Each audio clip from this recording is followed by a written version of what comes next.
L'histoire de la médecine remonte à fort longtemps, et désigner la première invention médicale n'est pas une mince affaire. C'est pourquoi, tout comme la plupart des historiens, je vais considérer que la plus ancienne technique médicale connue et encore utilisée aujourd'hui est la trépanation. Dans cette vidéo, nous allons donc parler des trous dans la tête. Des gentils, ceux qui guérissent. Les plus anciens crânes trépanés datent du Mésolithique, soit il y a plus de 10 000 ans. Difficile de dire si, à l'époque, la pratique tenait plus du religieux ou du médical, en tout cas, certains trépanés ont survécu à l'opération. En effet, des traces de cicatrisation osseuse sont visibles sur plusieurs crânes, preuve que les patients ont continué à vivre malgré la douleur causée par le procédé et les risques non négligeables d'infection. Car en ce temps-là, la trépanation se faisait au silex et sans une véritable anesthésie. Elle devait donc être utilisée en dernier recours pour soigner des blessures à la tête ou soulager des migraines insupportables, et certains paléontologues pensent qu'elle a pu avoir une dimension mystique. Faire un trou dans un crâne était peut-être un moyen de chasser un mauvais esprit en cas de possession démoniaque. Faisons un bond dans le temps pour rejoindre la Grèce antique et le père de la médecine, Hippocrate. Ce dernier a décrit la trépanation et a précisé qu'elle était employée pour traiter des blessures à la tête, diverses douleurs ainsi que des maladies mentales. Elle était effectuée à l'aide d'un térébra, un outil en forme de T ressemblant à un forêt. À la même période, les Égyptiens ouvraient les crânes au ciseau et au marteau, ce qui était beaucoup moins précis. Percer un os pouvant parfois avoir une épaisseur d'1 centimètre n'est pas chose facile.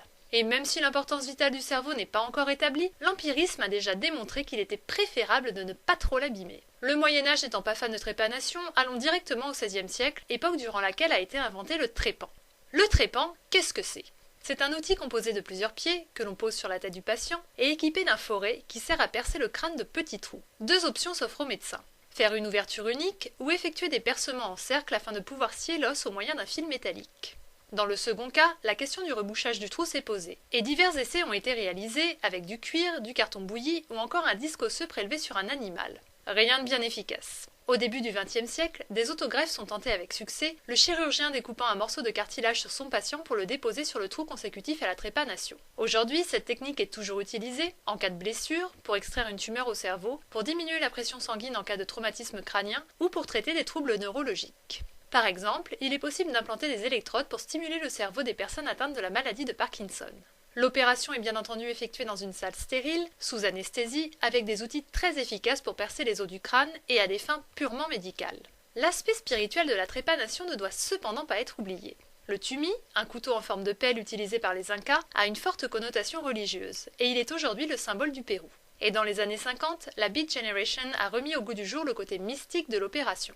C'est ainsi que Joey Mellon, un auteur britannique, s'est auto-trépané pour, je cite, « rester défoncé à vie ». Car Joey était adepte de la consommation de drogues diverses et variées, une pratique très à la mode dans les années 60.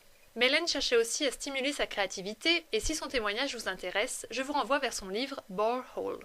Mais l'autotrépanation reste une expérience que je vous déconseille très fortement de reproduire à la maison.